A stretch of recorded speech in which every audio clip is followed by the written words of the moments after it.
आपल्या पहिलीच्या वर्गात एक कविता आहे मराठीच्या पुस्तकात. तिचं नाव काय आहे? शाबास. तर त्या कवितेतला गाडी हा शब्द आहे ना, तर गाडीसारखे शेवटी डी असलेले शब्द आपल्याला तयार करायचे. मी तुम्हाला काही अक्षर दिलेले आहेत, तर एक एक अक्षर ठेवायचं आणि तयार झालेला शब्द वाचायचा.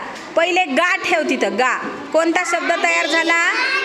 गाडी. आता अनन्या एक एक कार्ड ठेवेल, त्याच्यानंतर तयार झालेला शब्द तुम्ही सगळ्यांनी वाचायचा. ओके.